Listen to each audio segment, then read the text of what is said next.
According to a study done by the University of Scranton, only 8% of people actually meet their New Year's resolutions. And today, I'm going to give you 5 tips and tricks that you can create habits so that you can become a part of that 8% and reach your goals by the end of the year. Stick with me because I'm going to tell you why January 12th is going to be a very important day for you.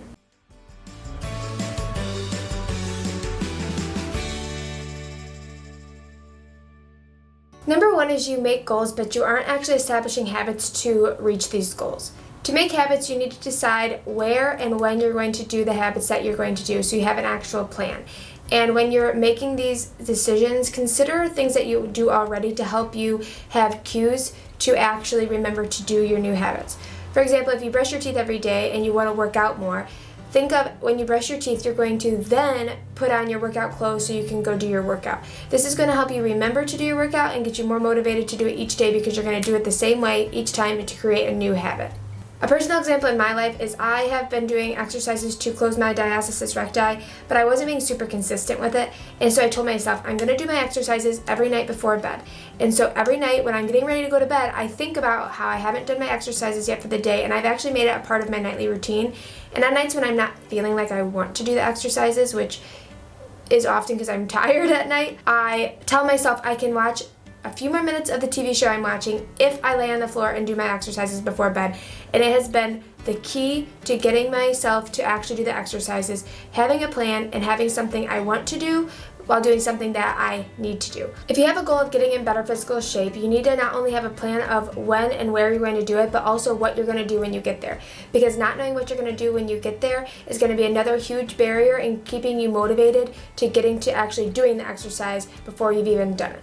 So have a plan, either a routine set out on a piece of paper or just a workout video that you're going to do so you don't have to make all those decisions when you get there and you'll be more likely to actually go and do it. The second thing to understand about making your habits easier is that we all follow the path of least resistance. So if there's going to be a lot of things that you have to do or a lot of things that get in your way of actually doing your habit, you're going to be less likely to do it. So you need to make things easy to start your habit so that you don't get discouraged before you've even actually started doing it. For example, when I talked about wanting to get more consistent with my YouTube channel, if I would have to sit down and turn on my whole computer and boot everything up every time I needed to do work, I was going to be pretty much not likely to do it at all. So now I leave my computer pulled up, and a lot of times I leave my video I'm editing up so that there is far less things between me and actually editing my video, so I will actually get it done. And the last way of making your good habits easier is you kind of have to do the inverse, is to make your bad habits harder. For example, I love to watch TV, and once I start watching it, I will continue to watch it because I just get so sucked in. So I have to stop even starting to watch the TV so I can actually focus on, let's say, working on my YouTube channel. So in the morning, I don't look for the remote. I don't put it in a place that I can actually access it easy because that will likely cause me to sit down and turn it on and then get into the habit of watching TV. As opposed to that, I get on my computer first thing and get my video pulled up and make sure that's all ready for me. And that way when I have time to sit down and work on it, it's all set up for me and ready to go. And the last way to make your good habits easier is to actually do the inverse and make your bad habits harder. For example, if you want to eat better this year, you need to get bad food out of your house because resisting temptation is a lot harder than actually just eliminating the temptation. And that's going to lead us to our next point. Number 3 is to fix your environment and set your environment up for success. A great example of this is if you're trying to get in better physical shape, there are things that you can do to improve your environment. One is to set out your workout clothes the night before because when you see those clothes, you're going to remember that you need to go work out for the day. 2 is have your workout equipment easily accessible, or if you leave your house to go to the gym, have your routine set up easily so you can get from your bed to your car very simply.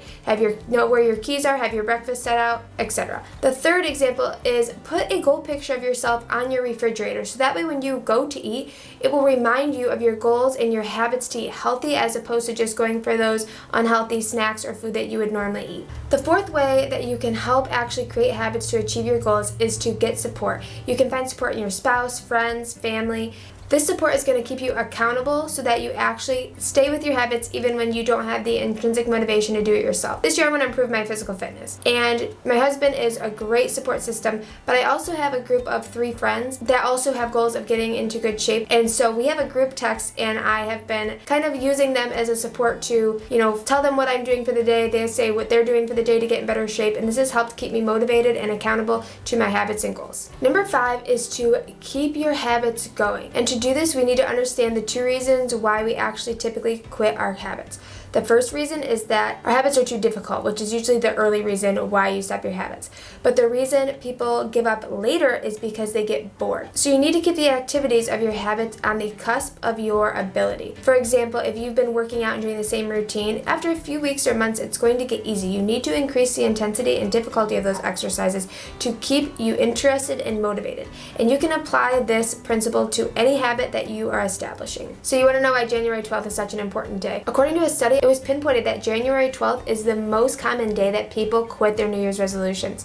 So this year on January 12th, you know this is going to be a pain point for you. Keep that in mind, and by being aware of it, you're going to be more likely to be able to move past it and be successful in your New Year's goals this year. I hope this has been helpful for you, and I hope that you can now achieve your goals for this year, and I am looking forward to seeing you in my next video. Remember to just do good, and good things will come back to you, and I will see you next time.